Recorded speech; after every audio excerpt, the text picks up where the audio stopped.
Hello everybody, I'm Evan Kamiko, and this is The Toss-Up. Each week, join myself and an expert-lined panel dissect the latest sports news from some of the nation's most elite college programs here in Bloomington to the biggest stadiums and stages around the world. Stick around because we have a great show coming up on The Toss-Up.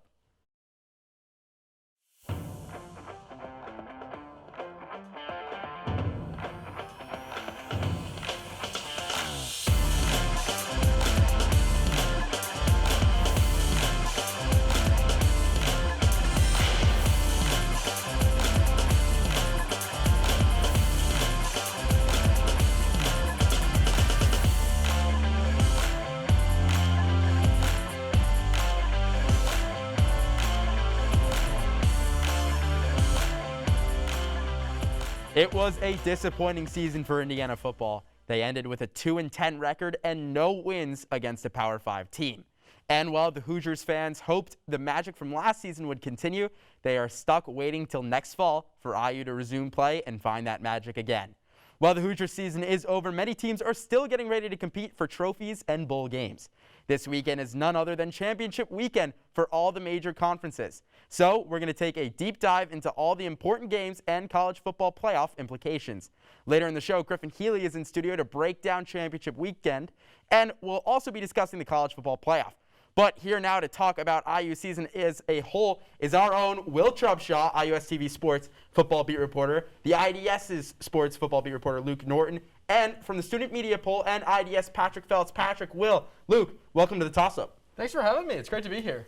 I didn't think I'd be talking about Indiana football anymore this year, but here we are. But to your surprise, we're still going to talk about Indiana football. That's right, yeah. And football Luke, never stops. Exactly. Yeah. Luke, we'll start with you. What are the positive takeaways from this 2-10 season? Well, you know, I got to go to a lot of really cool stadiums, so that was fun. Yeah. But aside from that, the on-field product, I mean, Micah McFadden just making plays all over the field, and then Charles Campbell most of the time, short cane energy, you know, making plays on special teams, ma's those kicks. It's a very short list of positives from this past season.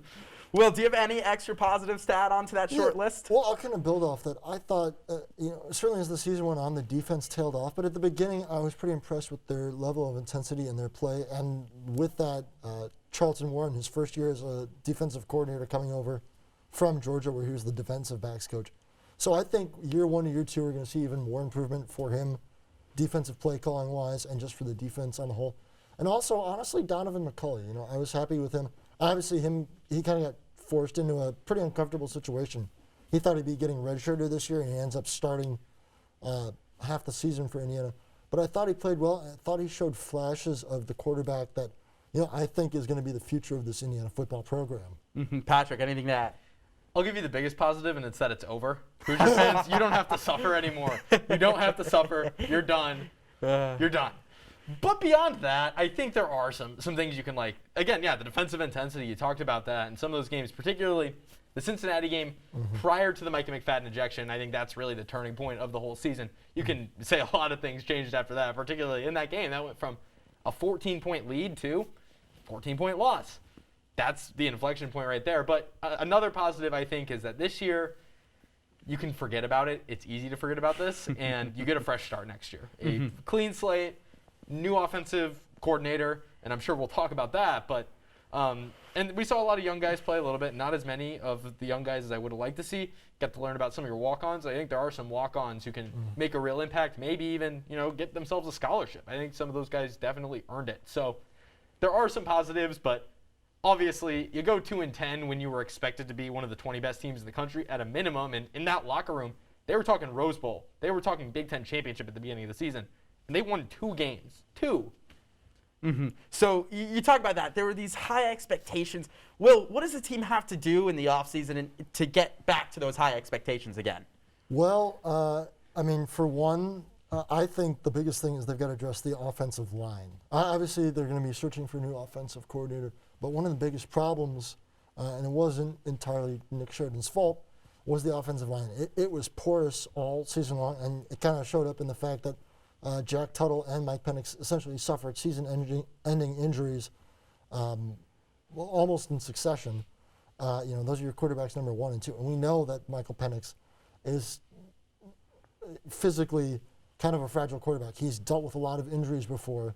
you got to protect them, and they didn't really do a good job of it. So they got to find a way to revamp that. And 2, they're really going to have to touch on the wide receiver core because there's already 3 wide receivers in the transfer portal.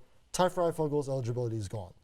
So they got to, and Peyton Hendershot, something tells me he's not coming back. So they've got to find a way to revamp the receiving core as well.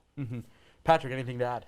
I think you have to address depth, and that is, I think, the toughest thing. That's what creates a winning football team at this level. The Big Ten level is depth because there are going to be injuries. There always are. And granted, there were more injuries than you would expect of a typical team to this Indiana team. Everybody was hurt. It felt like at some point in the season there were some real crazy injury reports for some of these games, but you got to be deeper. You just have to, because a lot of your competitors in the conference, particularly in the East, the Ohio States, the Michigans, the Penn States of the world, they are deep at every single position. And as impressive as Indiana's recruiting has been, getting a lot of high 3 stars, high 4 stars even, at a lot of positions, some of those second, third string guys, when those good players go down, they're maybe MAC level players, Sun Belt level players, and nothing against those conferences. A lot of good teams, a lot of good players in them, but those guys can't really compete at the Big Ten level. And it's not a knock against those players, but when you don't have the depth to compete in the Big Ten, you're not going to compete in the Big Ten. That is how you win in this conference. Ohio State shows it every year. Penn State shows it every year. Iowa even shows it every year. Wisconsin, you name it. That's what they need to address is depth. Luke, you're shaking your head a little bit over there. Speaking of Grant Gremmel started some games this year. I mean, he started a game. I mean, a walk-on. Nobody in that building thought, you know what, Grant Gremmel's going to be a starter this year. That just wasn't a thought in the building. I mean, and Will mentioned, you got Michael Penix got injured, Jack Tuttle got injured. What's the common denominator there? It's the offensive line. I mean, offensive line's had issues throughout the season. It's kind of been decaying over the years, partially due to a lack of recruiting, partially due to a lack of development. But it's just had a lot of troubles there. And then you look at the receiving core. A lot of them are big, long, lanky guys. You don't really have a lot of speed. I mean, look back at the Cincinnati game. I mean, he was targeting DJ Matthews a ton, and they lost that speed element when he went down at Western Kentucky. He filled that Walt Philly role, and once he was gone, nobody could really fill that. I mean, asked Nick Sheridan about this earlier this season, and he said they have players that could stretch the defense. Can you name one time that happened, except for a garbage time touchdown? Not really, no. So you bring up the name Nick Sheridan, which is the exact next point I want to touch upon. He's fired. He's out as Indiana offensive coordinator. Who, Luke, do you think should be in? I honestly don't have a specific name. I want to say this, though. I do believe in my heart of hearts that Nick Sheridan's a pretty good coach. He has forgotten more about offensive football than anyone on this panel will ever know. But that being said, the play calling was lackluster. There was something missing there. I mean, it doesn't take an expert to look at his play calling and think, something could be different here. So he really did kind of need to go.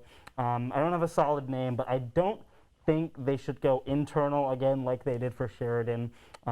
If they did, maybe Dylan McCullough. I mean, running backs coach, but you look at his past, a guy who's worked for Eric Bieniemy, Andy Reid. He has to absorb something from all of that. But I don't really have a solid name, I'm going to be honest with you. Will. All right. So for me, I think I agree with Luke. They should not go internal because that's what Nick Sheridan was. And in fairness, in 2020, that offense averaged 30 points a game. So something changed between 2020 and 2021 with the play calling for Nick Sheridan. But that said, they need a fresh start. They got to start over again. And that's what Tom Allen did after his second season when he got rid of Mike DeBoer. He goes out and he hires Kalen DeBoer for the offensive coordinator and Kane Womack. And that was the first team that broke through for Indiana. They were 8-4, right? So I think the key for Indiana this year is go for someone kind of off the beaten path, but someone they faced this year. Zach Kidley, the offensive coordinator for Western Kentucky. The guy is really talented. Western Kentucky had one of the best offenses in the country this year, and they almost beat Indiana earlier in the season, that 33-31. Game that you called that score prediction. Yeah, it was. Great yeah, job. It was a lot closer than anyone thought. So, to me, that's a good young emerging name, and it'd be kind of in a parallel like Jeff Brom. Jeff Brom was the head coach at Western Kentucky. Then he jetted for Purdue, and they've had obviously pretty good success there. So Western Kentucky seems to be a breeding ground for these coaches. So I like him, but I'll also throw this out. If Indiana went internal, I'd like to see him go with Grant Hurd, the wide receivers coach. Patrick, any names? Yeah, well, first, you talk about the 2020 play calling versus 2021, what changed. I honestly don't think anything changed. I think what changed is the defense stopped creating so many turnovers, so Indiana didn't have as many short fields to drive down. That's why they scored so many points in 2020, in my mind, plus the injuries, of course, the injuries. But I mean, there were some serious issues with Nick Sheridan's play calling, even last year, as successful as they were. Who remembers the Ole Miss game when every single play was the screen pass to Whop Phillier, and how many times did it work? 0. So, I mean, there have been issues for a long time. I had serious doubts about Nick Sheridan coming to the season, and it turns out that they were even worse than anybody could have expected. He took a team that was top 20 preseason, and they went 2-10. That is unheard of. That's unheard of. But when I look at this offensive coordinator position, I think a guy who sticks out to me, and a guy who I've heard got some buzz for it, is the offensive coordinator at UCLA right now, Justin Fry. He's an IU grad, former IU offensive lineman, 02 to 06. So maybe not the golden years of IU football, but he was an IU football player and an Indiana guy. He's a Hoosier native. I went through his Twitter. He liked a bunch of IU tweets. He still cares about the university, definitely. He's definitely a name to watch out for. Andrew Sauter at Kent State's another one I like, one of my favorite teams to watch in the MAC. Really fun offense. Dustin Crum was one of my favorite quarterbacks in college football this year. And I love Zach Kitley at Western Kentucky. That's a smart hire because that WKU offense, I know after the IU-WKU game this year, there were a lot of people like, how did we give up that many yards to that team? You know, a lot of fans were saying that online and in person, wherever. That's because that's an elite offense. That was the number 2 offense in the nation. The only team that had a better offense was Ohio State.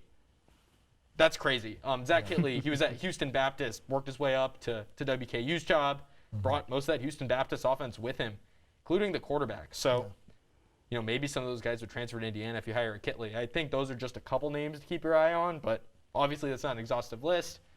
Who knows what it's going to be? I seriously doubt it's going to be internal, though. I think they want somebody with previous play calling experience, because when they hired Sheridan, he had never called plays in his life. I think Tom Allen wants somebody who's more experienced, a more known commodity for this job.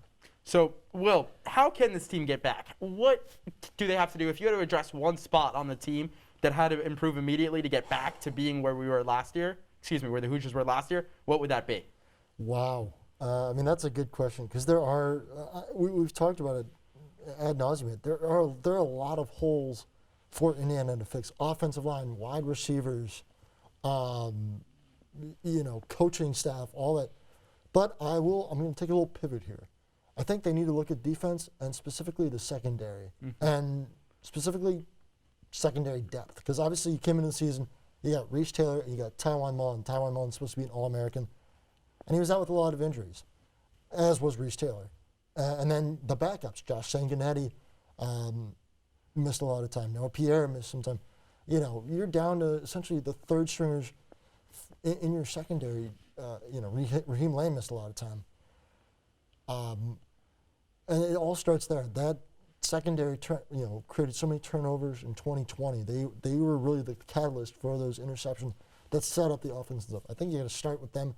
You got to find a way, be it through recruits, incoming freshmen, or the transfer portal. You got to find a way to revamp that position and just add some depth to make them competitive. Because that, to me, that really is, the defense makes this team go more than anything. Got to find a way to get those guys going. So you have the secondary. Luke, what would be one spot on the team that you would fix that would immediately make this team back to being competitive? So one thing about this team getting back to being competitive again, it's going to take more than one offseason. I mean, when you look at Indiana, I mean, this is just not the kind of program that can do a quick fix and come back again next year. They just can't do that. I mean, when you think of teams that can do that, Michigan. I mean, Michigan had a terrible season like last year. You can't mince words on that. But they have the resources. They have all the power that they can do to be like, okay, let's turn it around. They did. They just beat Ohio State, and they have a very, very good path to the college football playoff. Indiana does not have those kind of resources, but lucky for Indiana, Tom Allen does seem to recognize that fact. He knows he won't necessarily have the resources that Jim Harbaugh or Ryan Day do. He understands that. Indiana's very lucky to have a head coach that understands that. That being said, it just goes back to the offense, what we were just saying. I mean, Indiana needs to find someone who can bring life back into this offense. I mean, it was a pretty good offense in 2019 under DeBoer, and it scored points in 2020 under Sheridan.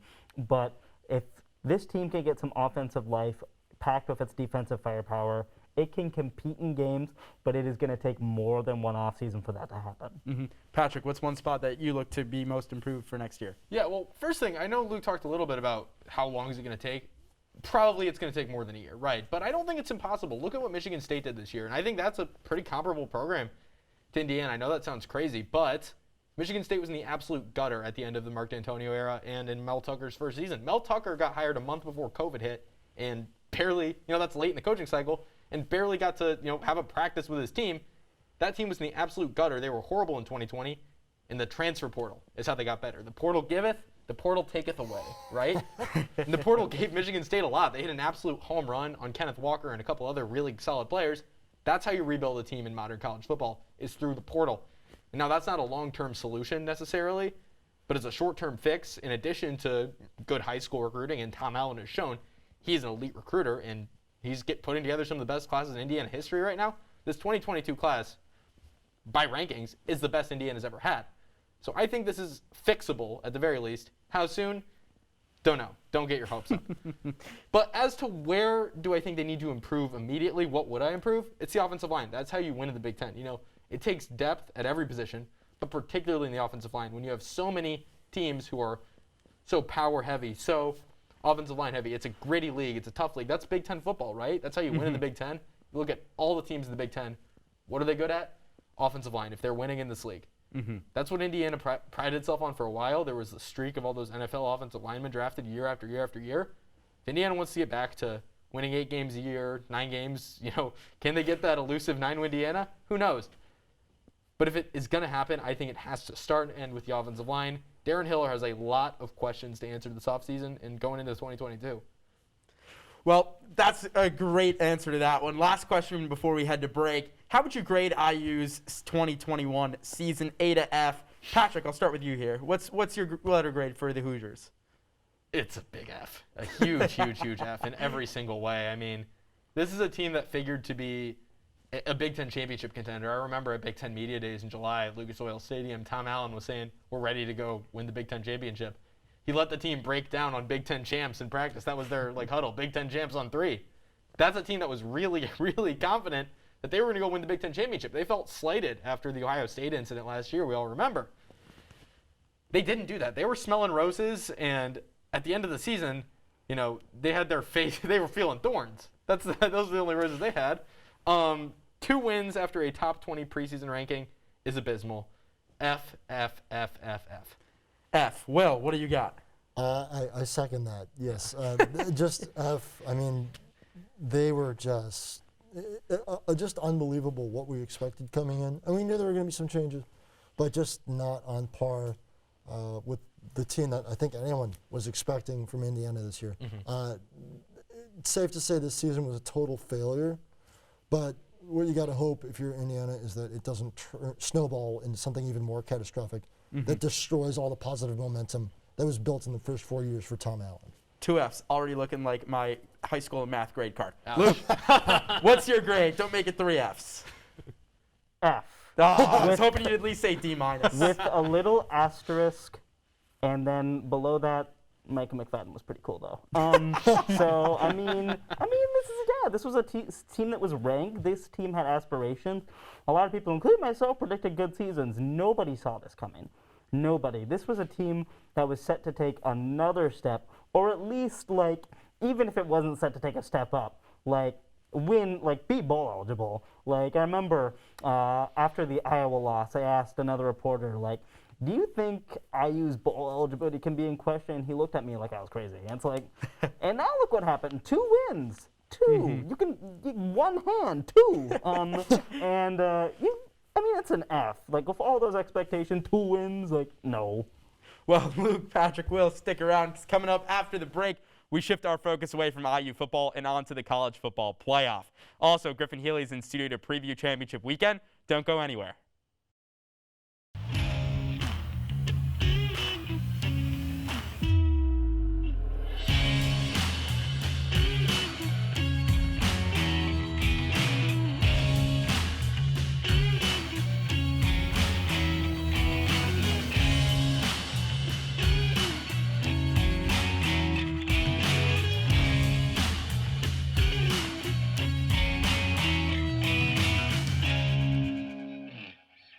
Welcome back. Now joining the show is Griffin Healy to preview championship weekend and what is at stake. Griffin?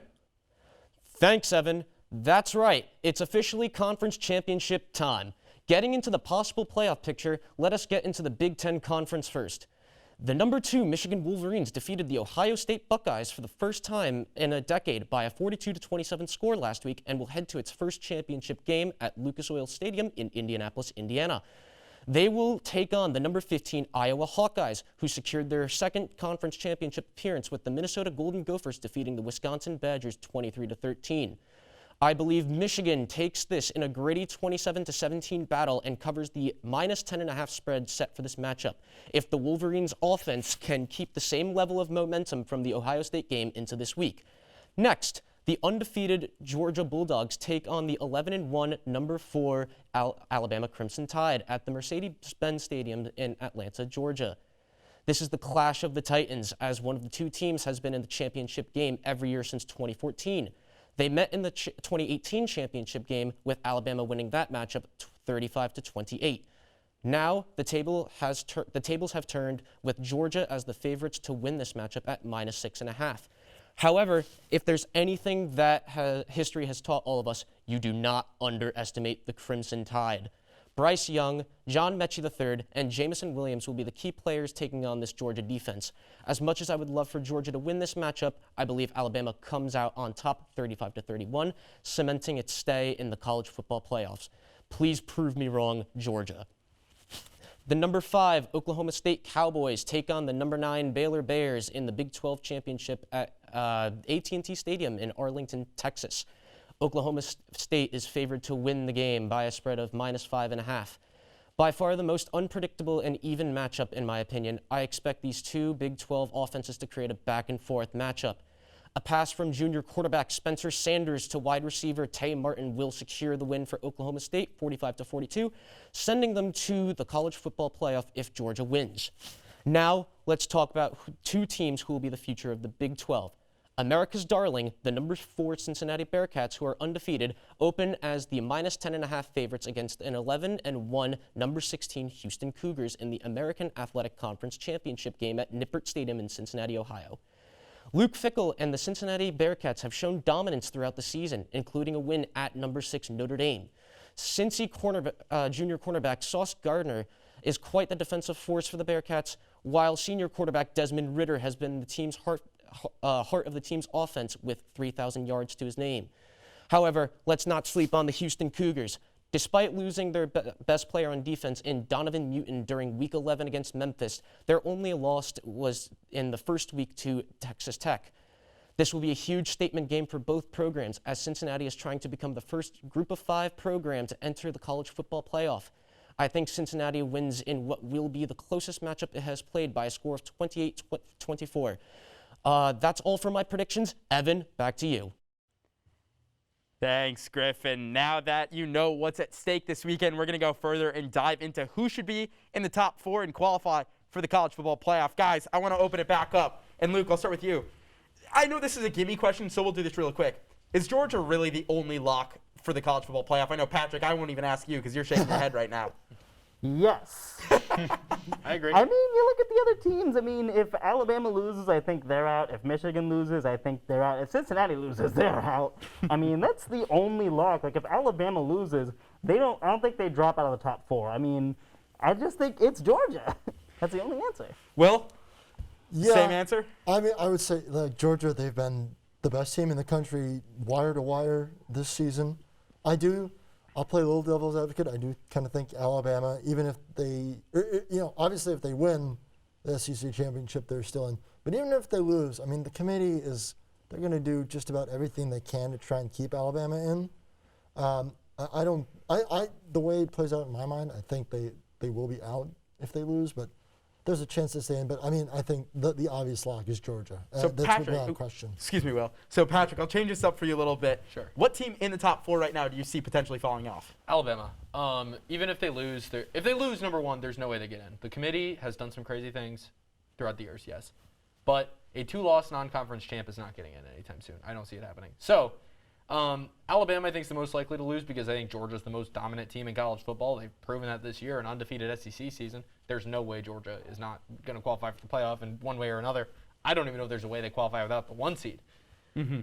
But there's a good shot Alabama's not in the playoff in my mind. Really good shot. Mm-hmm. So, Will, can a team not in the top 4 right now take that step and end up qualifying for the college football playoff? Yeah, well, I mean, I think there's a couple teams. Who would you have? Who would your team? Well, who would pick one team to qualify? so- Say Alabama loses. Who I'm would gonna replace go them in the Oklahoma top 4? State. They're number 5 right now, and I say that for a couple of reasons. One, because I think they could get in if Alabama falls out. And, you know, Michigan. I think there's a good chance Michigan, if they lose to Iowa, I don't think they stay in the top 5. Or excuse me, in the top 4. So I mean, I think Oklahoma State. You know, they'll need things to kind of fall in place for them, and they'll need to take care of business as well in the Big 12 championship game. Obviously, they took care of Oklahoma, but. I could totally see the Cowboys getting in. And I'm going to give a quick shout out too. I went to grade school with the long snapper for Oklahoma State, Matt Hembrough. So Hey. certainly pulling for them to maybe weasel their way in to the college football playoff. But yeah, I could see them getting in right now. They're probably the best bet of all the teams still on the outside looking in. But Luke, there's also Notre Dame, right? Because they're, I believe, the number 6 with 1 loss. There comes up a caveat of Notre Dame. Gary Barta, chair of the committee, said they consider players that are lost to playoff teams, and they consider coaches that are lost to playoff teams. And as we know, Brian Kelly, notorious red-faced human, has gone to LSU. He has gone to the Bayou. He has left South Bend behind, took a 2-minute meeting with players, and went. So I don't think Notre Dame really has much of a shot. And when you double that with, they don't play a game. I mean, if you don't play a game, it's pretty hard to move up. So I think the only real option is Oklahoma State. Because think, if Georgia beats Alabama, they can't put Alabama at 4. If Alabama drops, it's going to be to 4. And why have another Georgia-Alabama matchup? Georgia already proved it could beat Alabama. The natural choice to slide right into that number 4 position is Oklahoma State. But Patrick, there's still the Houston-Cincinnati game as well. And Houston has 1 loss. This might sound crazy, but could Houston jump from 16 to 4? No, but Houston is the quietest 11-1 team, I think, of all time. An impressive season by the Cougars. But Cincinnati should absolutely take care of business this week. We've seen time after time this year that they've had some close calls, but this is still by far one of the 3 or 4 best teams in college football in my mind. And I want to talk about Notre Dame, though, because I can't shake this out of my mind. I know that there were the comments about coach availability. Those aren't going to matter. Here's why. If Alabama loses, they're not going to put in a 2-loss non-conference champ. That's not happening. And a 2-loss non-conference champ would also be Oklahoma State. So the only way for Notre Dame to get in, I think, is if Alabama loses, Oklahoma State loses. There's no other good option other than Notre Dame at that point for the number 4 seed. Ohio State? Would you consider putting them in? Again, That's a 2-loss. 2-loss non-conference champ. They're just not getting in. The committee is never going to do that. And Notre Dame doesn't play in a conference, but only 1 loss, and I think a pretty impressive resume. Alabama really hasn't beaten anybody except Ole Miss. I like this Notre Dame team a lot. I've been really impressed by their defense in the last month. I think they have the 2nd best defense in college football right now, and that's with their best player, Kyle Hamilton, on the bench for a lot of it. This is an impressive Notre Dame team. I've been really impressed by Marcus Freeman. I think he should be the next head coach at Notre Dame. This is a team that if they got into the playoff, they've got a chip on their shoulder. I don't think the Brian Kelly thing is going to matter too much because this is a motivated team ready to play for Marcus Freeman if he is, in fact, the next head coach of Notre Dame, like I think he will be. I don't know. We'll see. But if Marcus Freeman's the head coach of this team and they get into the playoff with an Alabama loss and Oklahoma State loss, because if those 2 things happen, Notre Dame is in no matter what in my mind. I think Notre Dame should be in right now. I think they're better than Alabama. I think they're better than Oklahoma State too. So if those things happen, Notre Dame's in. I'm not saying they're going to beat Georgia, but this is a team with a chip on its shoulder, a really motivated football team, and a team that's going to have a shot to surprise a lot of people. This isn't the old Notre Dame team.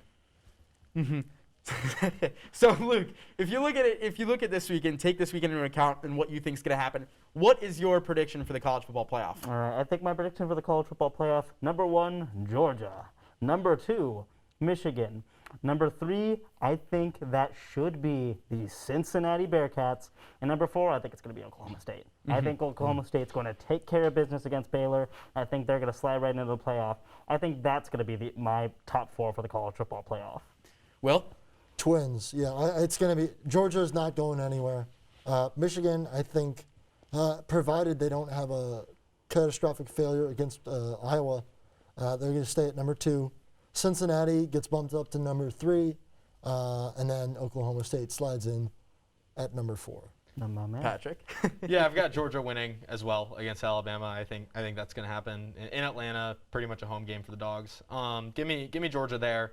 Number 2, this is Michigan's spot unless they pull a Michigan against Iowa and blow it. Which is entirely possible. It's entirely It possible. very well It would could be the happen. most Michigan thing ever for them to beat Ohio State and then lose by like 6 to Iowa. And Well- like 16-10 or something, and Iowa's quarterback threw for a total of 120 yards. Yeah. Yeah. that would Big Ten be football. so absolutely Big Ten. You're absolutely right there. I've got Cincinnati 3rd. I think we're going to get that Michigan-Cincinnati matchup. I'm not confident in Alabama's ability to get it done. I think if they lose, they're done. Same with Oklahoma State. I really like this Baylor team, and I think Dave Aranda is a great head coach. And he was my favorite for the LSU job until Brian Kelly, out of nowhere, takes the LSU job, heads down to Baton Rouge. I've got Notre Dame 4th.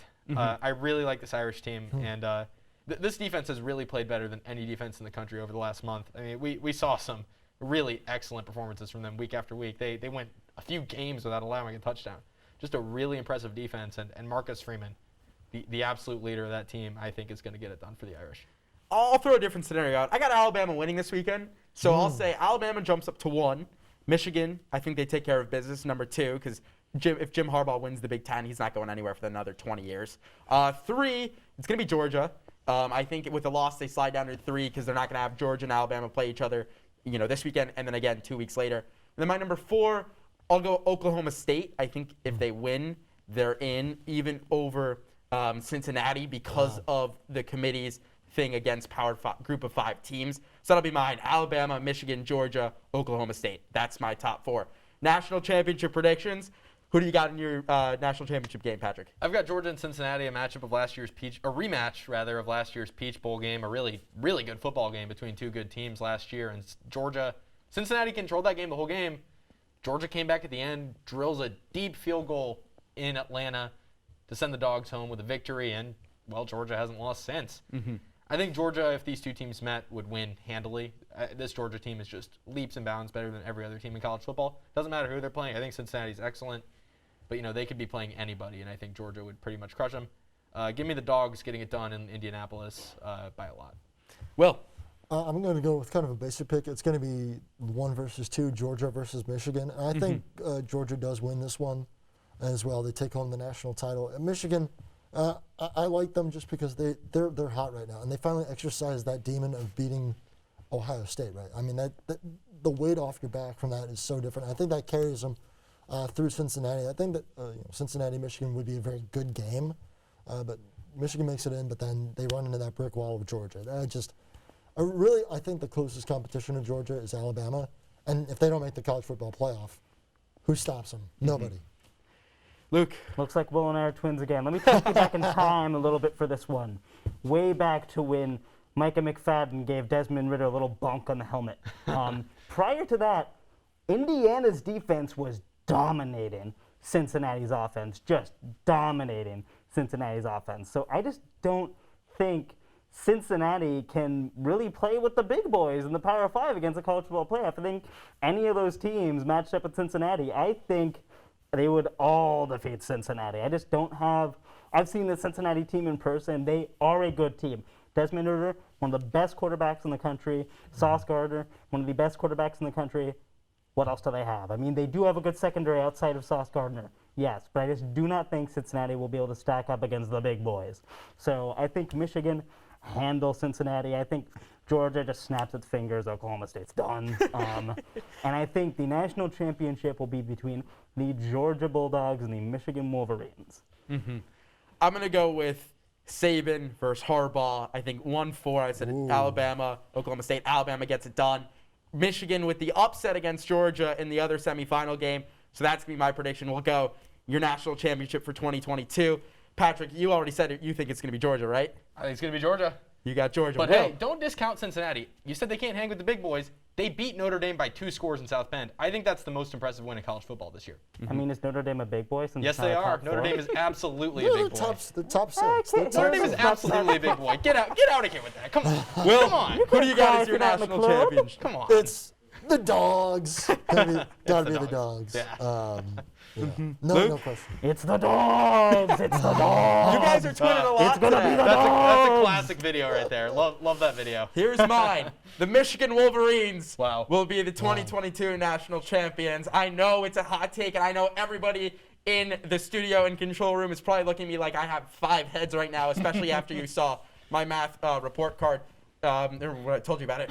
But I think Michigan's going to get it done. It's going to be a great story for Jim Harbaugh. So, Luke, Will, Patrick, thank you so much for coming in today and joining the show. And that's going to do it for the show this week. Be sure to continue the discussion and follow us on Instagram at IUSTV Sports and on Twitter at IUSTV Sports. We're always looking for ways to improve the show, so feel free to give any suggestions and ask any questions you might have via social media. With that, there's one thing left to do, so toss it up, find out if we'll catch it, and we'll see you next week on the season finale of the Toss Up.